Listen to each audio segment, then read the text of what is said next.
Coucou, on se retrouve pour une série de vidéos que j'avais très envie de faire concernant le bypass et plus précisément le pré-op et le post-op.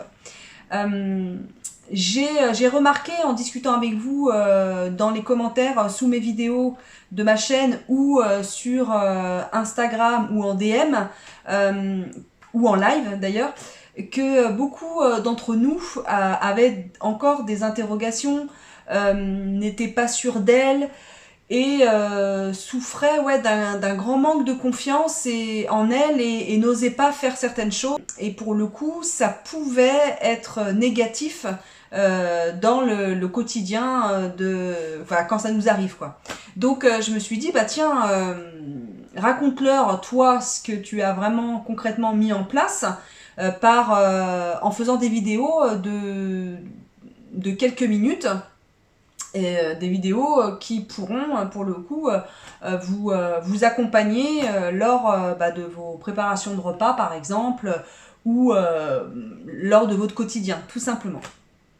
Et bien c'est parti pour la première vidéo de cette longue série, enfin j'espère.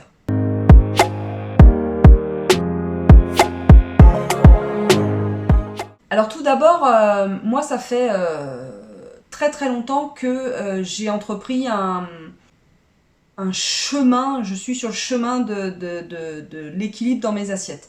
Ça m'intéresse depuis très longtemps.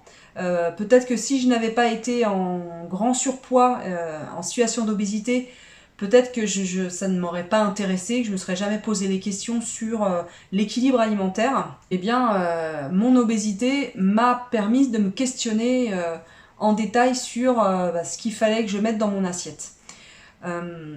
Alors sans me prendre la tête, hein, moi je ne pèse rien, je ne mesure rien, je ne compte pas les calories.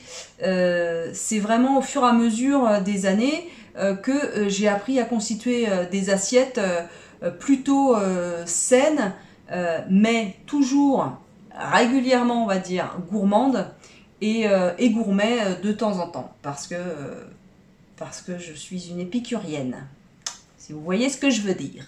La première astuce pour limiter le gras, c'est l'ajout de gras. Parce que c'est pas pour limiter le gras, c'est pour limiter l'ajout de gras. C'est de cuire par exemple les légumes à l'autocuiseur.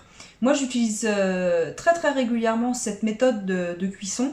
Très régulièrement avec mon mari, nous mangeons des légumes vapeur, poireaux, pommes de terre, carottes, navets, choux, rutabaga. Et lorsqu'on a fait, lorsqu'on a cuit les légumes, et notamment c'est très rapide en plus, ce mode de cuisson, enfin moi je vois les pommes de terre en 15-20 minutes, elles sont cuites, les carottes c'est pareil. Les patates douces aussi, ça va très bien à l'autocuiseur.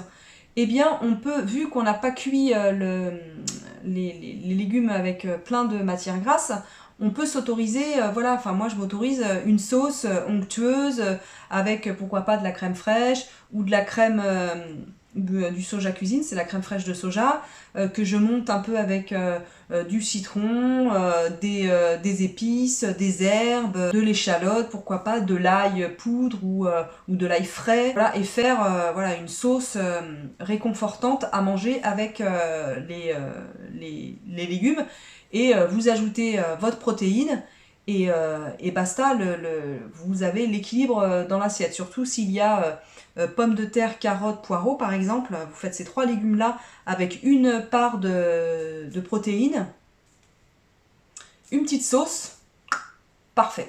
Vous mangez dans une petite assiette, toujours, les opérer, attention, on mange dans les petites assiettes à dessert, c'est très important, et vous avez une assiette équilibrée avec ce qu'il faut de gras, ce qu'il faut de féculents, ce qu'il faut de légumes et ce qu'il faut de protéines. Voilà ma première astuce. Ma deuxième astuce, c'est la cuisson dans un bouillon. Là pareil, ça peut être autant les légumes que du poisson ou de la viande. Par exemple, un filet de poulet, vous préparez un bon bouillon bien corsé avec j'essaierai je vous mettrai les recettes de bouillon, toutes les recettes je vous les mets en barre d'infos, ou là, peut-être, ça sera peut-être plus agréable à l'œil que je vous mette les recettes à côté de moi, là ou là.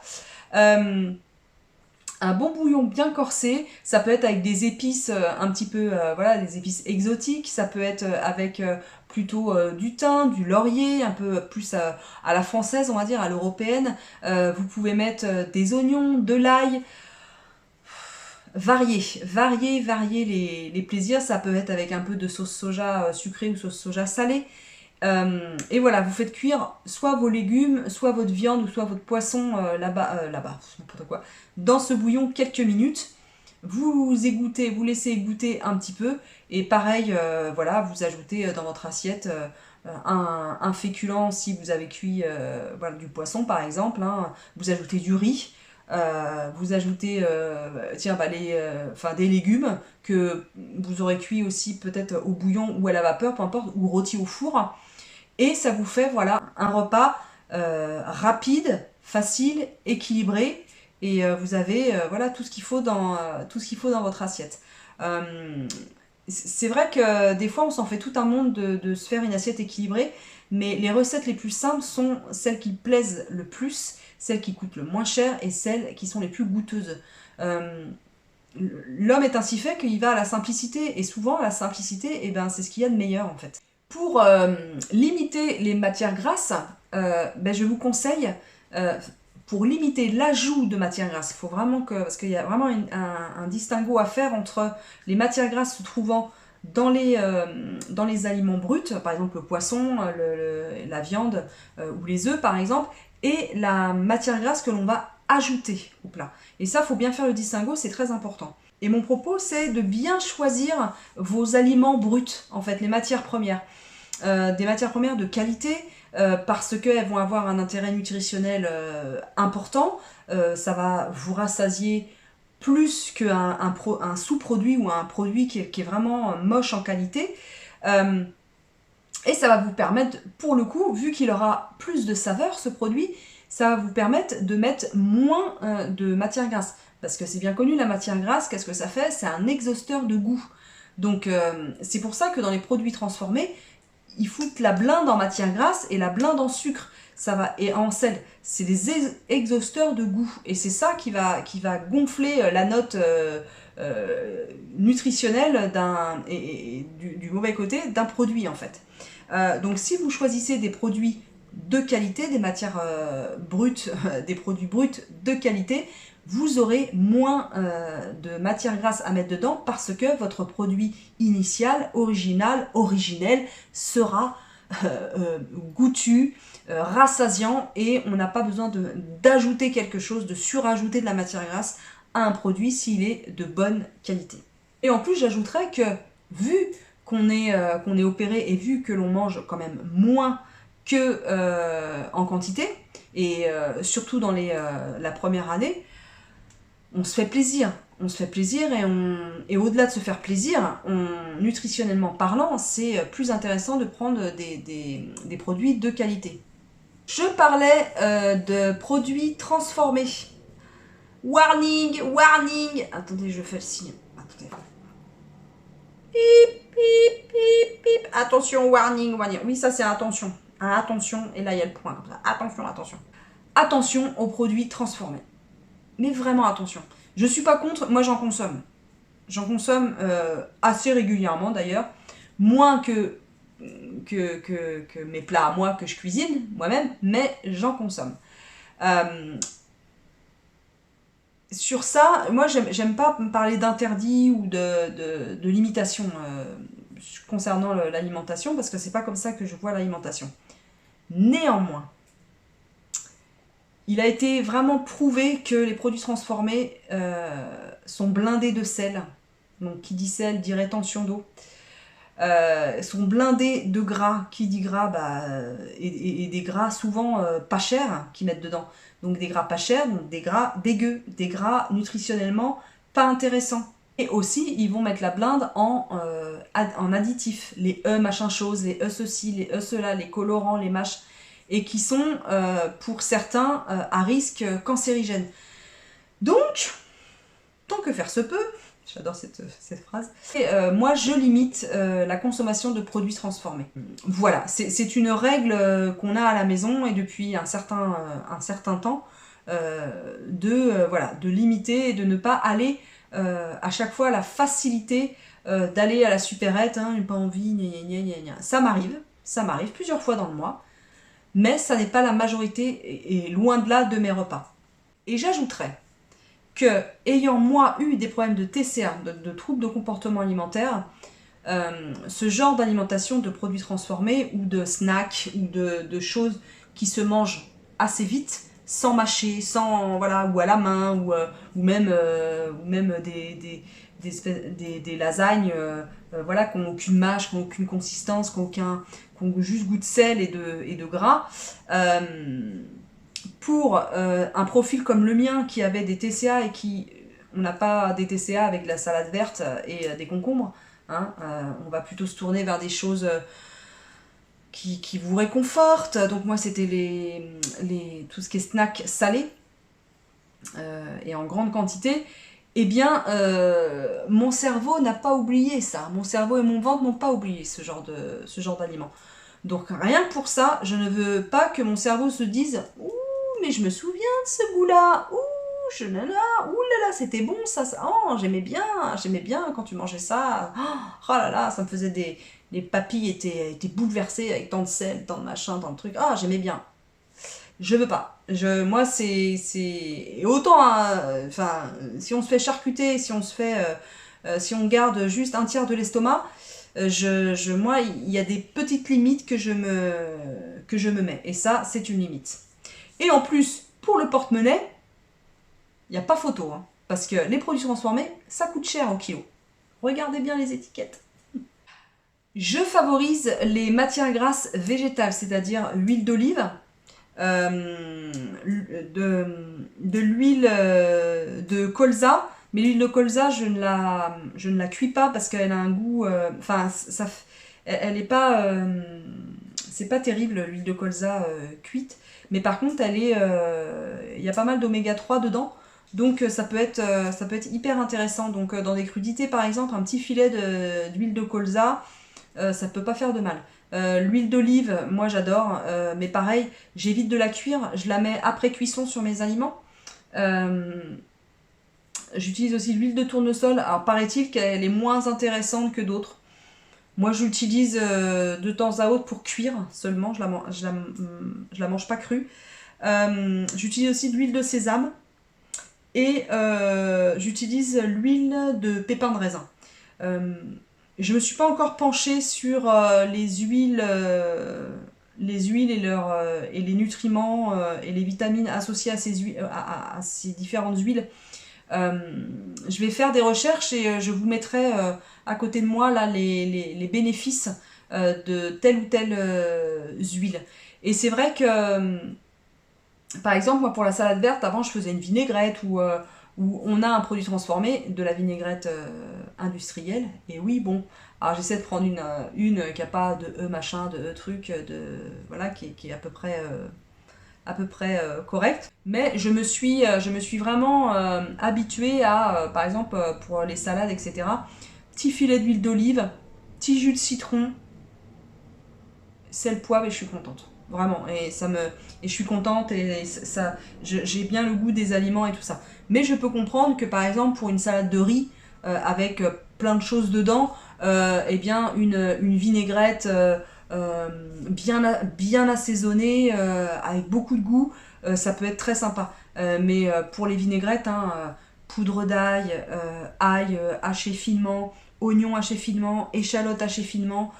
Franchement, piment, épices, vous pouvez même prendre de la purée de sésame pour créer une petite amertume comme ça dans votre... Enfin, il y a plein, il y a purée d'amande aussi qui est sympa, ou purée de cajou aussi qui est sympa à faire en vinaigrette et ça fait des variations, ça fait de la variété dans vos vinaigrettes. Pour limiter de surajouter de la matière grasse, moi je privilégie aussi, et ça plusieurs fois par semaine, la protéine végétale. Je cuisine le tofu, le seitan, les protéines de soja texturées. J'ai jamais essayé encore les protéines de pois, mais ça me semble très intéressant, donc je vais m'y pencher. Parce que c'est plein de protéines, c'est bourré de protéines. Le poisson, je mange plus de poisson. Et il faut dire que de plus en plus, je suis de moins en moins. De plus en plus, je suis de moins en moins attirée par la viande. La viande rouge, notamment, je commence à avoir pas une aversion pour la viande rouge, mais presque. Presque. C'est une viande qui est très très difficile à digérer, je trouve, et qui est, voilà, qui est plus grasse, dont les fibres, au niveau moi de mon estomac, c'est pas facile à digérer. Donc je favorise, quand je mange de la viande, je favorise voilà, du poulet, alors pas forcément du blanc, hein. Moi j'adore les cuisses de poulet, c'est tendre, c'est juteux, enfin moi j'adore ça. Ou le porc, rôti de porc, côte de porc, etc. Jambon, mais ça c'est plus rare.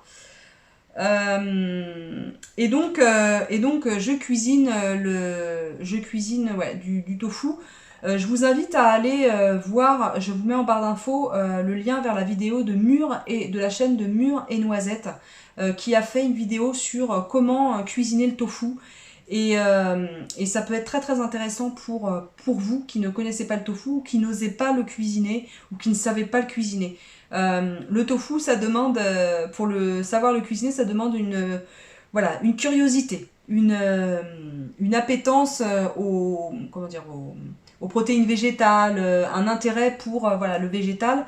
Moi j'en ai eu un parce que, pour celles et ceux qui ne le savent pas, j'ai été végétarienne avant mon opération.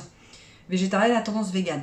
Donc je connais le tofu depuis pas mal d'années maintenant, donc je sais le cuisiner, mais il faut parfois s'accrocher avec le tofu et essayer pas mal de recettes avant d'en aimer 2-3 qui vous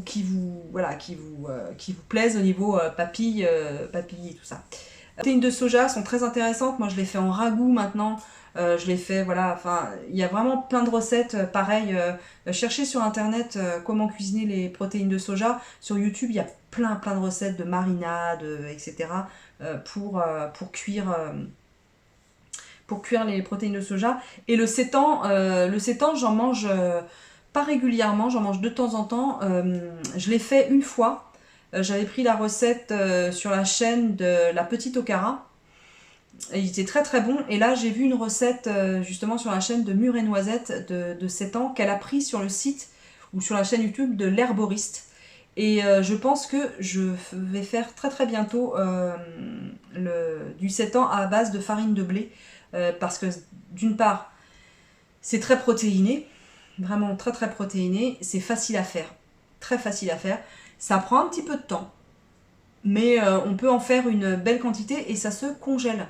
Voilà, c'est des apports en protéines qui sont faibles en matière grasse. Et ça peut vraiment être combiné avec des menus avec de la viande ou pas. Ça permet vraiment de consommer un peu moins de viande. Et je trouve que c'est pas mal quand même, économiquement parlant. Et nutritionnellement parlant, ces alternatives à la viande. Donc je parlais de tofu, de PST, de seitan, et bien ce qui va bien avec pour aromatiser justement ces protéines végétales, c'est les marinades. Mais les marinades, ça peut servir aussi pour la viande et le poisson. Je vous invite vraiment, je vous mettrai quelques recettes, soit ici, soit en barre d'infos, de marinades faciles à faire avec des ingrédients trouvables et rapides surtout. Et qui vont égayer le tofu, égayer les PST, qui vont enchanter vos papilles, égayer votre poisson ou votre viande, et ça permettra de limiter les matières grasses, ou alors en les choisissant mieux. Quand je dis limiter, par exemple, c'est pas aberrant de mettre 1 à 2 cuillères à soupe d'huile dans vos repas, dans vos préparations. Hein. C'est pas ce qu'il faut en fait, c'est enfin moi ce que je fais, c'est de ne pas surajouter la matière grasse, et ça j'en ai déjà parlé. Hein.